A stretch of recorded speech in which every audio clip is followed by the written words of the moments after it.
one of the things that makes our young people and others want to leave is this overwhelming sense of insecurity that they have.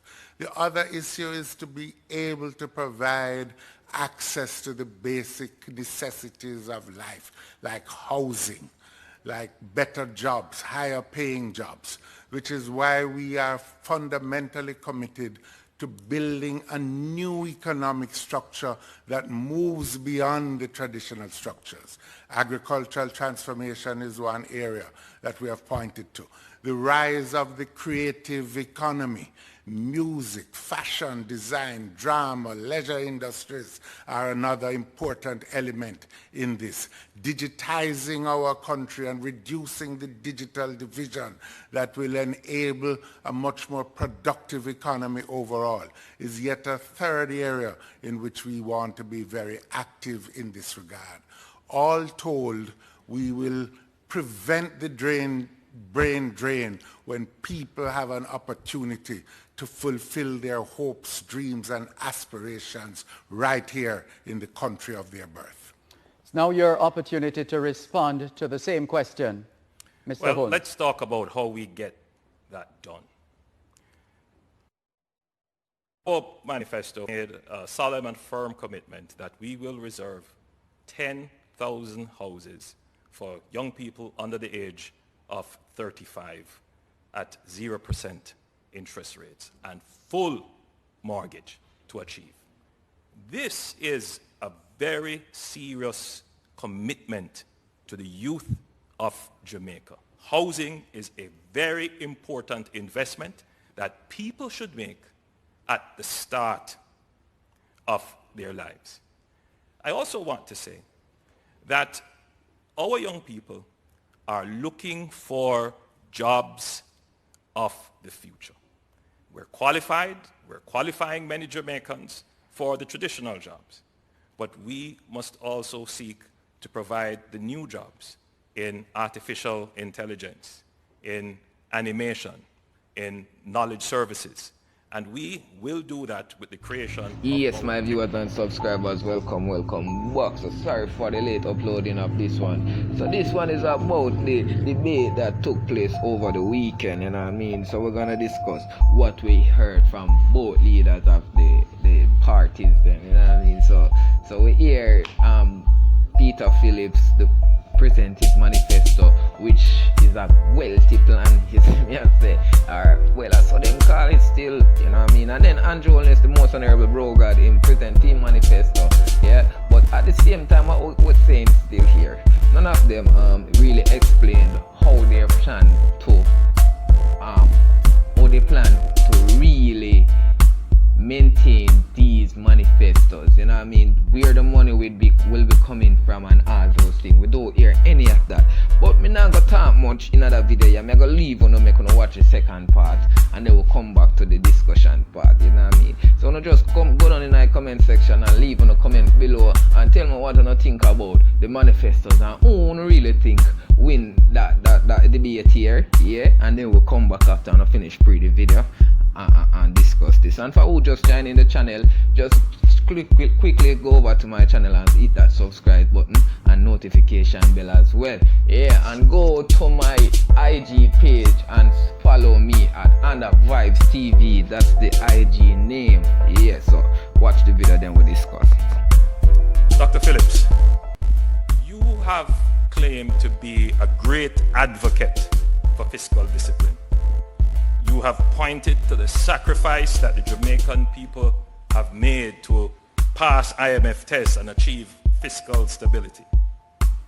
How could you approve, how could you create, how could you disseminate a manifesto that, were it to be implemented, it would unravel and destroy the very thing that you claimed you sacrificed for, this fiscal responsibility and fiscal discipline? Is it that you are so power hungry, so desperate, that you could not resist trying to trick the people of Jamaica? I think you've got your facts all wrong. The fact of the matter is that the program of the People's Agenda will involve about 1/3 of the discretionary expenditure that is available to any government. It means that we will be spending in the order of about $50 billion. That will be the priority focus in this area. We make no apology for providing relief for the population that is being negatively affected by COVID-19. It will not destroy the fiscal foundations of the country, and it is absolutely incorrect for you to suggest that premise. Mr. Holness. Dr. Phillips, in Parliament, when the Minister of Finance came to announce that because of the maintenance of good fiscal discipline, we were able to put forward a CARE program, very thing you are talking about, and have implemented 440,000 Jamaicans got a CARE grant. You objected to that because you took the view that it would result in a compromise of the fiscal rules. How could you come here now and put forward a manifesto in 2020 that would destroy what we have worked for the last decade? It is unreasonable, and I am personally hurt because you have destroyed your credibility. Thank you. There is absolutely nothing that occurred in the Parliament where the PNP or myself repudiated that. Dr. Phillips, that's it.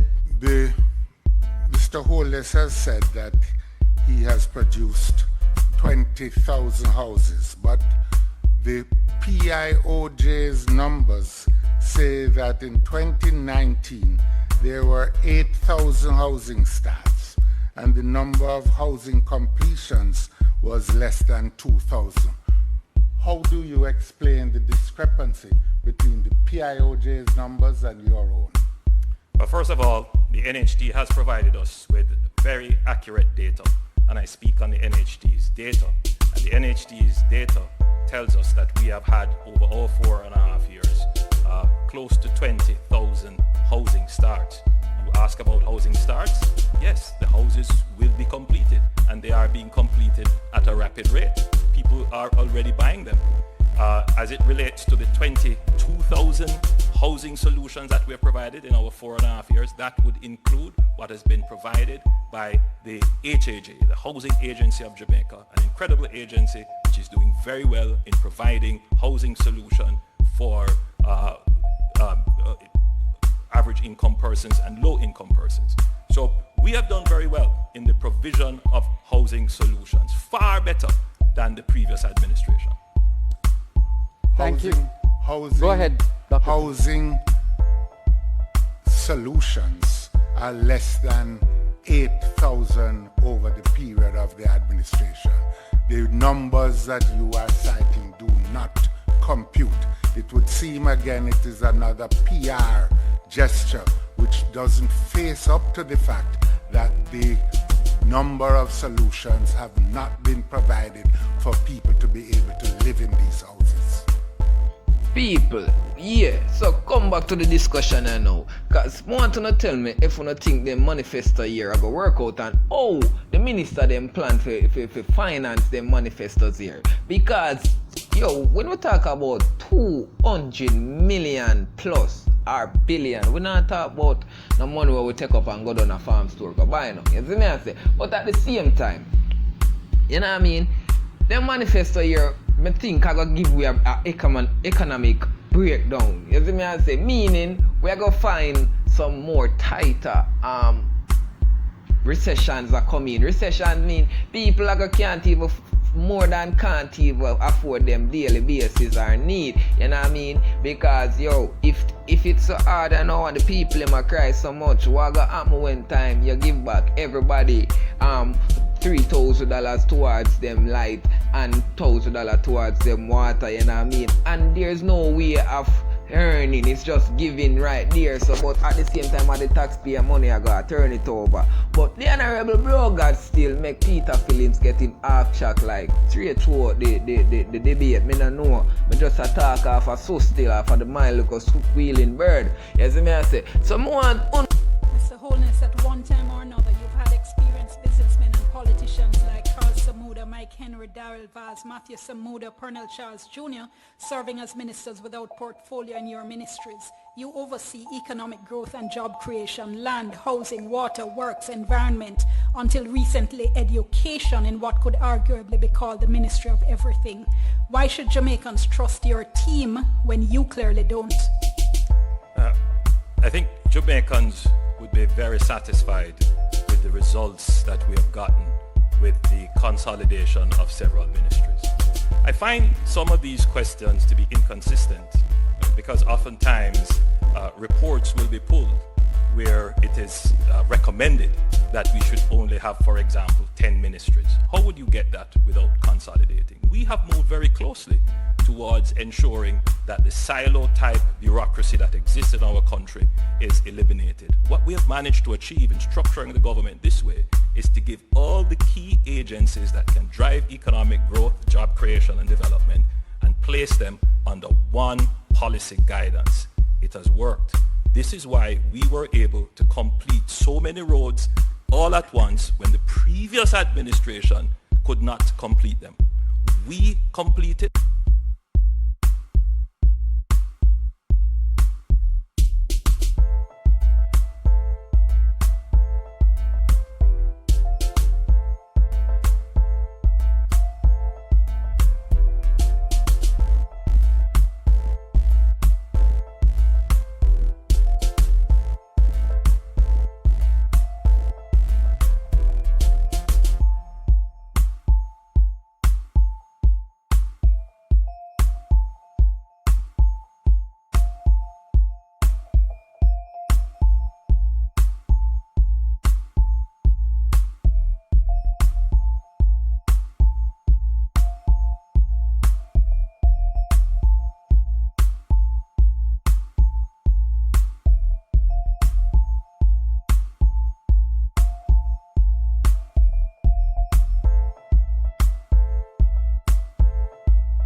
And in fact, the digital divide has weakened. Dr. Phillips. They have not accomplished this.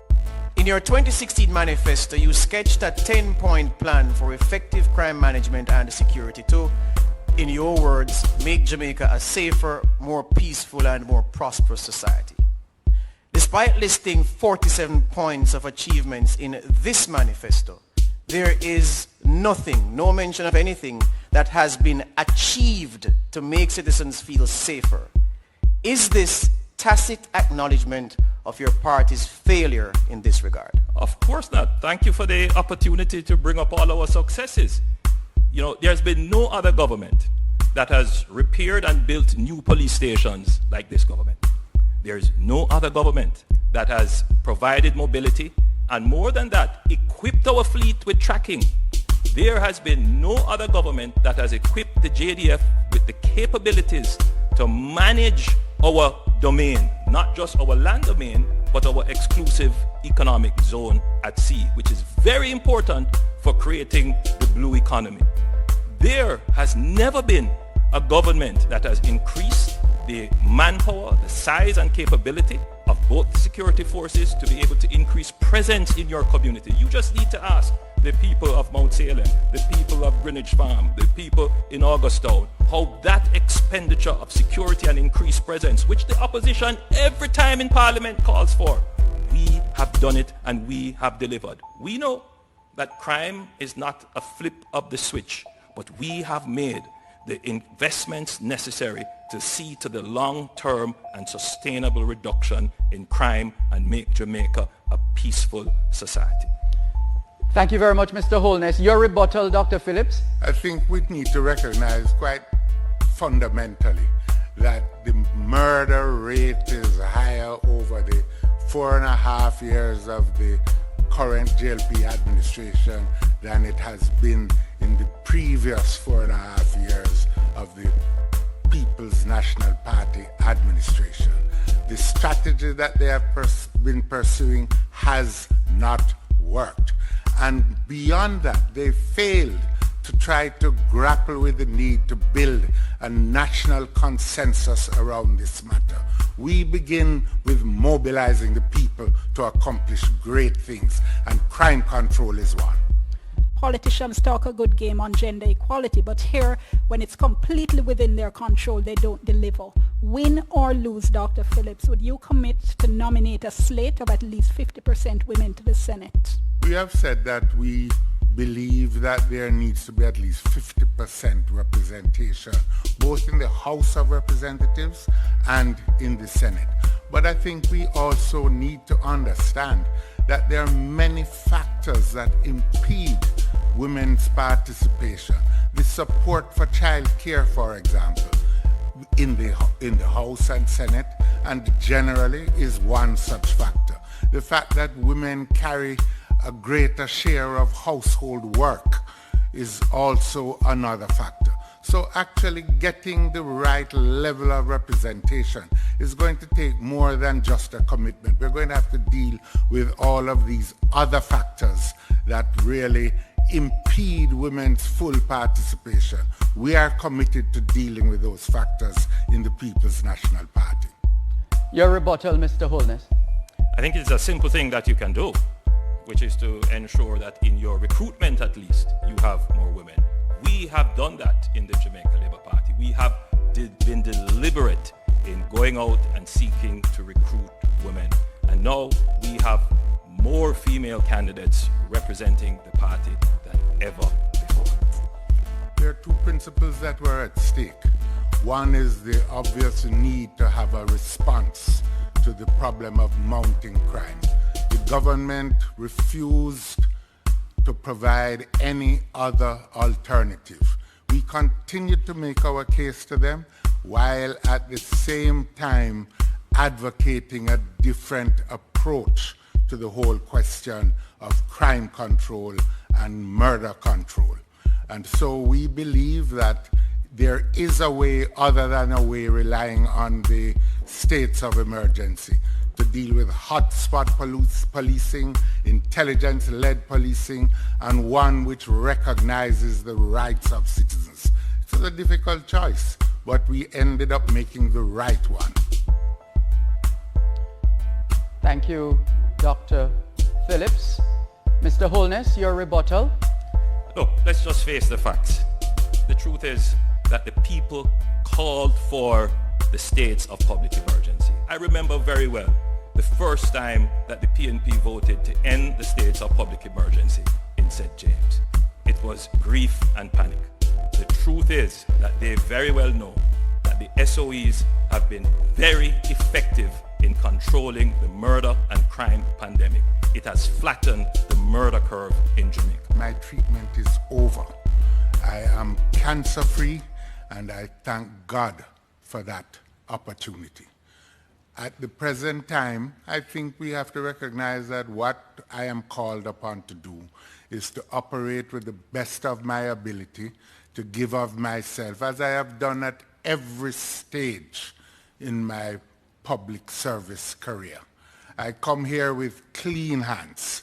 In an earlier phase, I had the opportunity as a very young man to coordinate the construction of 10,000 houses in Portmore. I had opportunities subsequently to establish the JUTC, to establish the route taxi system. I have subsequently had opportunity as a more mature person to rescue Jamaica's economy from the chaos in which it was left by the then JLP administration in the period 2007 to 2011. Now I am prepared to give service again as long as the Almighty permits it and my health enables it. And as of now, my health is in perfect condition. Thank you, Dr. Phillips. Your rebuttal, Mr. Holness.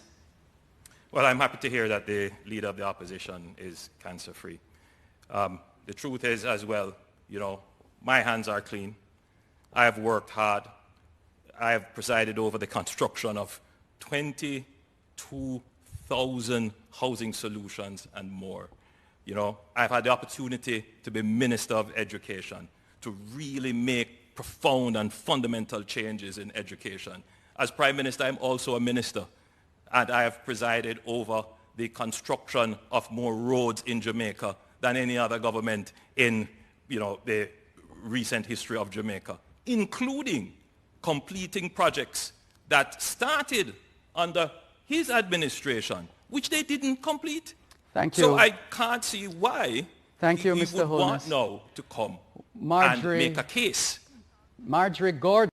Mr. Holness, given the different ways in which you've dealt with ministers embroiled in scandal, Royal Reed sacked, Dr. Wheatley resigned, Darrell Vaz at OPM, J.C. Hutchinson at OPM, could you tell Jamaica the things a minister has to be involved in to be summarily removed from cabinet? The discretion to remove a minister from cabinet is entirely in the hands of the Prime Minister. And indeed, that would range from non-performance, dereliction of duties, lack of accountability, lack of responsiveness, and breaking with policy, breaking cabinet, the secrecy of cabinet. There are a host of things as it relates to impropriety, malfeasance, misfeasance, or corruption. Firstly, I have to be satisfied that there is enough, even without an independent authority investigating and pronouncing. I would have to satisfy myself that there is enough. Once I'm satisfied, I will act. Further action sometimes require that I await the pronouncement of independent bodies that are authorized to make definitive statements on corruption. But generally, the public would see and would know that I have acted proportionately and appropriately to address issues of impropriety, issues of lack of accountability, issues of corruption. Thank you, Mr. Holness. Dr. Phillips, your rebuttal. For 8 months after the issue of Petrojam came up, the Prime Minister failed to act until Mr. Wheatley removed himself from the cabinet by resignation. There was no action taken against Royal Reed until we in the People's National Party raised the question. The following day, Reed was removed from the cabinet. Now there are a number of ministers who have been found wanting, and they seem to have become part of a holding cell at Jamaica House. It reflects a lack of commitment to the principles of anti-corruption, and it reflects a failure to be bold and decisive in showing leadership to the country. Thank you. Mr. Holness, in the Education Ministry's 2019 high school rankings, the percentage of schools with students passing at least 5 CSEC subjects ranged from 100% at Campion to 0.8% for the lowest ranked school. Of the 161 schools listed, 91 had less than 20% passes. And while the top 10 averaged over 90% passes, the bottom 10 averaged under 2% passes. How then do you propose to create a more equitable education system? Thanks for that question, George. The first thing that we need to ensure is that all children going into primary school get into primary school at the same level. So you have to level the playing field starting at the early childhood level. And so we know what to do in terms of the investment in education, and that is well underway. The second thing that you have to do is ensure that students at the primary level develop the critical skills of literacy, numeracy, and in today's world, digital numeracy, so that they are able to access the curriculum at the secondary level, which is why my government emphasized literacy and numeracy at the grade 4 level. We made it a national priority. We moved the literacy rate at grade 4 from 50%, which we took it, to in the region of between 85 and 90%. Since then, things have floundered. But the government of the Jamaica Labour Party is now putting in place a commission to review our entire education system to ensure that our children get equal access to good education at all levels of the education system, to enable them to not just regurgitate, but to enable them to think critically and be creative and productive citizens. Dr. Peter Phillips, your rebuttal. What is clear is that after 4.5 years, the government has still failed to do the simplest thing, which is to utilize up-to-date modern technologies in the school system. The tablets in schools have not been delivered. There is still too many schools who do not have access to internet services. Overall, the government has failed to meet the challenge to deliver better educational opportunity in the schools. And I think they must be held to account for that. Now, after 4.5 years, they are beginning to look at a commission to deal with education. Not good enough. Good evening, Jamaicans at home and in the diaspora. Before I begin, allow me to say happy birthday to my mom. Love you, Mom. Stay safe. It is a distinct pleasure for me to serve as your Prime Minister. I have never taken for granted the trust and the confidence you have invested in me. I will never forget Mas Tom, an elderly gentleman leaving the polling station on election day and waving his ink-stained hands at me, saying, "Andrew, do the right thing." Today, I am very proud to report to this country that we have been doing the right thing by Jamaica. We have been building roads and bridges like no other government has. We have been increasing access to water. In our 4.5 years, 22,000 Jamaicans have had the chance not to rent, but to own their own homes. We have created over 100,000 jobs. Poverty is at its lowest in 10 years. We have increased the school feeding program from 3 days to 5 days. We have made massive investments in security to equip our security forces and increase their presence in your community.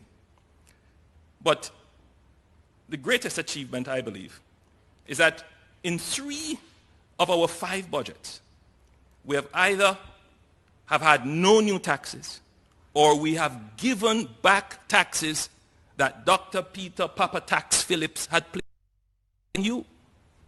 On our 5 budgets, when you take them cumulatively, we have net given back taxes. That has never happened in the history of Jamaica.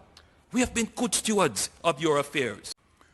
Good evening, ladies and gentlemen, fellow Jamaicans here at home and overseas.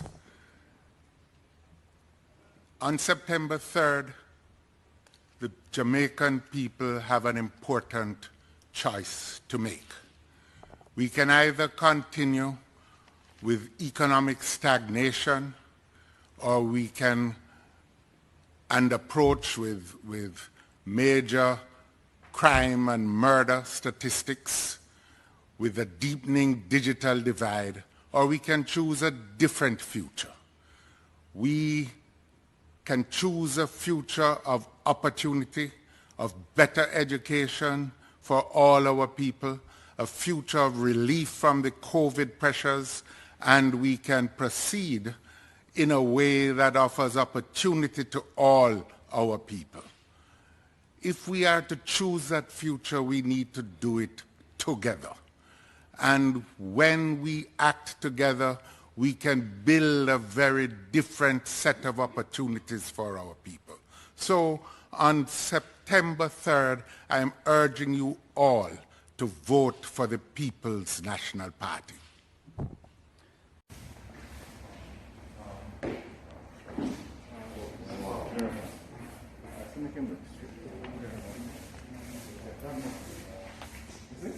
I want to urge all Jamaicans and the supporters and members of the People's National Party to consider their safety. Wear your mask, sanitize, maintain social distance, be safe so that you can protect yourself and their families and come out on election day. Jamaica needs all its people to be able to build on this future which we all seek when these elections are over. Remember, stay safe and protect yourself. Maintain social distancing and sanitize. Thank you, Dr. Phillips. We invite Andrew.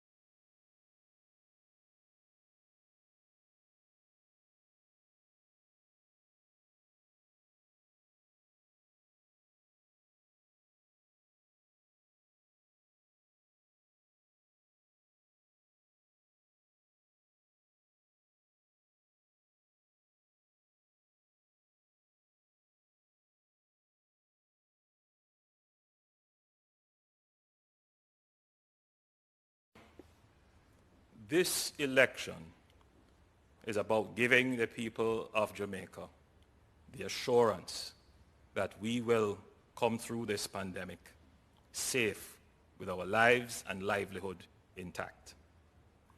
This election is about leadership. This election is about strength and stamina. This election is about who is best able to unify the country. This election is about a vision for a better and more prosperous future. This election comes down to who has gotten things done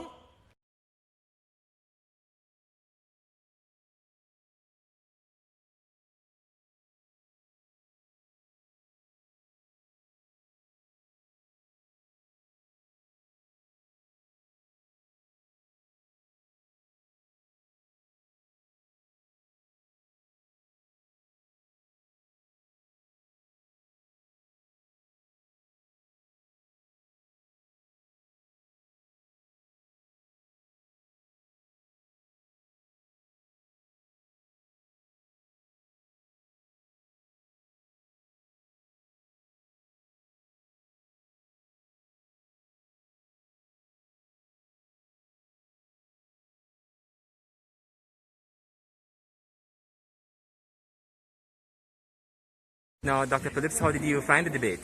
I found it an interesting debate. It's format we can look at for points in the future, because I think having opportunities to expound more comprehensively can also help. But overall, some important issues. What was the high point for you? The demonstration that they were not telling the truth in relation to the housing stance. And the low point? The low point, the continued misrepresentation of the facts as far as our commitment to fiscal prudence and probity is concerned. If you could do it again, what would be different? What, if you could do this debate again, what would be different? Well, I have to go and think about those things now. Okay? Thank you. All right. How was the debate for you? It was a good debate. We took a great deal of time and effort to prepare for the debate. These debates are quite taxing mentally, as you can imagine, so I'm very happy to. What was the high point for you? For me, it was the opportunity to confront Dr. Phillips on what I saw as an inconsistency in the promotion of a manifesto, that were that manifesto to be done, it would destroy the economy. And the low point? I think the criticism and the false accusations that were made constantly throughout. I think the country, those matters have been debated already, but the country wanted to hear more was about plans for the future. And if you could do this all over again, what would be different? I would do more preparation. I'd be more prepared.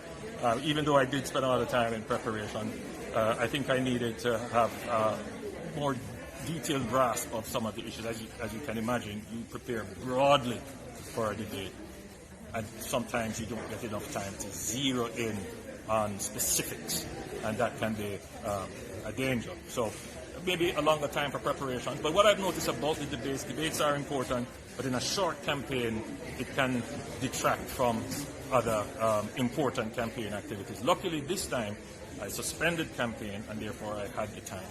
I think there has to be probably a rethink of how debates are structured in a short campaign period, because the demands on the leader in particular having to traverse the country and make direct contact, it can be stressful. Thank you very much, Prime Minister.